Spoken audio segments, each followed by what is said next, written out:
Hello મિત્રો, જય શ્રી કૃષ્ણ. આપ સૌનું સ્વાગત કરું છું મારા ચેનલની અંદર. થોડા ટાઈમથી એટલે કે લગભગ હમણાં કહું કે 3-4 દિવસ અથવા એકાદ વીકથી માર્ક મિલરનું જે એક ઇન્ટરવ્યૂ થયું હતું આના ઉપર બહુ જ પ્રકારની અપડેટો કન્ટિન્યુઅસલી આવી રહી છે. દરેક લોકો પોતપોતાના વ્યૂ શેર કરી રહ્યા છે. મને બી કોમેન્ટ્સની અંદર અમુક લોકો પૂછી રહ્યા છે કે તમે એના પર કેમ વાત નથી કરતા. અલ્ટિમેટલી મારો પર્પઝ શું હોય છે હું તમને વાત કરું કે તમને પોઝિટિવ પોઈન્ટ્સ આપું. બિકોઝ એક વસ્તુ સમજો, એક બેઝિક લોજિક એ છે કે કેનેડા જે વસ્તુ કરી રહી છે એ ઇમિગ્રન્ટની ફેવરમાં કરી રહી છે. અને હા, કેનેડા કોને હટાવવાની કોશિશ કરી રહી છે? જે જુગાડ કરતા હતા. હવે હું તમને આજે કહું કે માર્ક મિલરનું ઇન્ટરવ્યૂ તમે જે રીતે સાંભળ્યું છે એ વસ્તુ બરાબર છે કે તમે તમારી રીતે સાચા હશો. બટ હું તમને કહું એના જે મેઇન 3 કી પોઈન્ટ, જે 3 ફેક્ટરો હતા કે જે ધ્યાન રાખવા જેવા છે અને એને સમજવાની કોશિશ કરવા જેવી છે. આ 3 પોઈન્ટ તમે સમજશો પછી તમે જ ડિસાઇડ કરજો અને કોમેન્ટ કરજો કે હવે એકચ્યુઅલી કેનેડા ઇમિગ્રેશન સારું કરી રહ્યું છે કે ખરાબ કરી રહ્યું છે.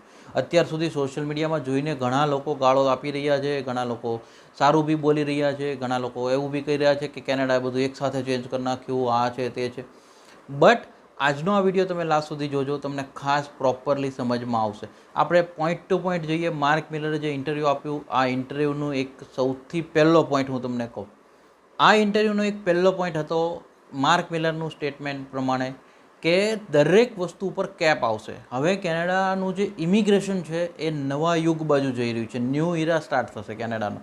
જે જૂની સિસ્ટમ ચાલતી હતી, જ્યાં કોઈ નંબર કેપિંગ નહોતા, જ્યાં કોઈ આંકડાઓ ઇમિગ્રેશન કંટ્રોલ કરી નહોતું શકતું, અને એને કારણે આ બધા પ્રોબ્લેમ ફેસ કરવા પડ્યા છે. બિકોઝ દરેક ઓથોરાઇઝ બોડી હતી પોતપોતાનું કામ કરી રહ્યા હતા. જેમાં ઇમિગ્રેશનની વાત કરો તો કે ઇમિગ્રેશન છે એ શું કહેવાય, વિઝા આપી રહ્યું હતું, છોકરાઓ આવી જતા હતા, એ જોબ મળે ના મળે એ લોકો ફેસ કરતા હતા પ્રોબ્લેમ.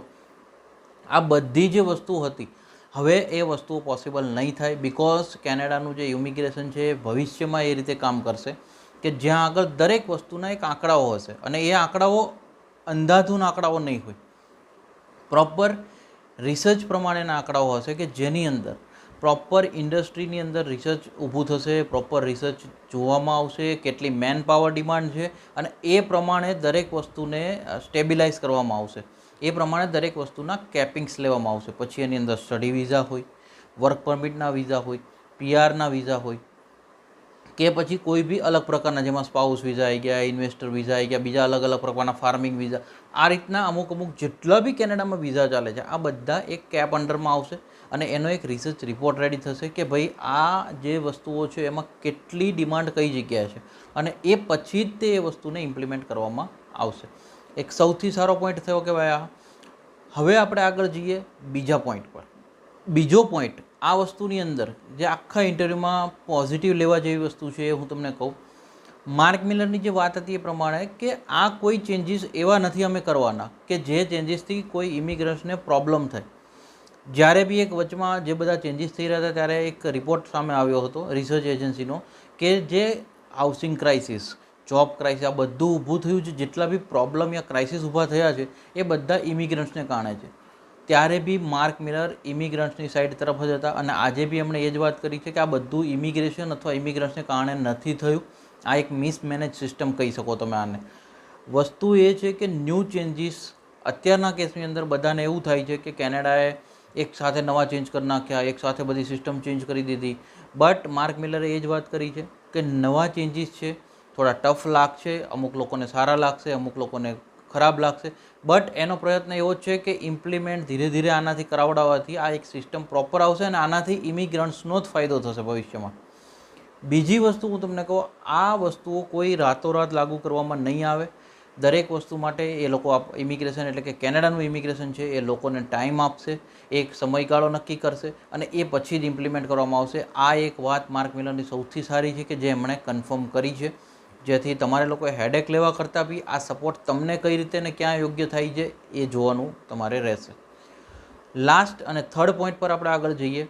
લાસ્ટ પોઈન્ટ એટલે કે થર્ડ પોઈન્ટ હું તમને કહું, જે સૌથી સારો પોઈન્ટ કહી શકું, આખા ઇન્ટરવ્યૂનો એક સૌથી સારો સારાંશ હું તમને કહી શકું કે માર્ક મિલરે એમને લાસ્ટ પોઈન્ટમાં અંદર કીધું કે દરેક વસ્તુ અમે એ રીતે ઇમ્પ્લિમેન્ટ કરીશું કે અમારા કંટ્રોલની અંદર, એટલે કે ઇમિગ્રેશનના કંટ્રોલમાં રહે.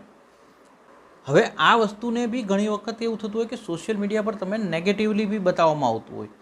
બટ હું તમને કહું કે એનો પ્રોપર પર્પઝ અથવા પ્રોપર મિનિંગ શું છે કે ઇમિગ્રેશન કંટ્રોલમાં એટલા માટે કે જે પાસ્ટમાં થયું કે ઇમિગ્રેશન પાસે કોઈ આંકડાઓ કે ડેટા જ નહોતો કે કઈ કોલેજમાં કેટલા સ્ટુડન્ટો જઈ રહ્યા છે, શું છે ઇમિગ્રેશનના આંકડા, એની પાસે એટલું જ હતું કે વર્ષે આટલા ઇમિગ્રન્ટ્સ ગયા.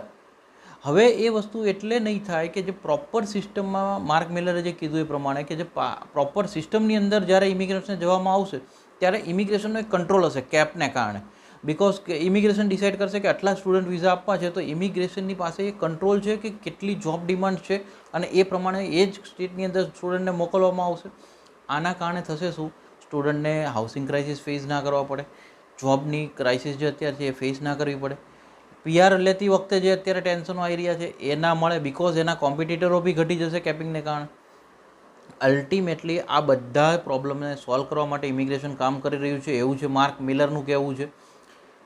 વસ્તુ આખા ઇન્ટરવ્યૂનો એક મસ્ત સારાંશ એ અત્યારે નીકળી રહ્યો છે. મેં તમને જે દરેક વસ્તુ વાત કરી, ઇમિગ્રન્ટ્સને આકર્ષિત કરવામાં આવી રહ્યા છે, પ્લસ કેનેડા પાસે બીજો કોઈ સોર્સ છે નહીં, એટલા માટે ઇમિગ્રન્ટ્સને સપોર્ટ કરવાની જ વાતો છે. અને જે બી થઈ રહ્યું છે ઇમિગ્રન્ટ્સના ફાયદા માટે થઈ રહ્યું છે.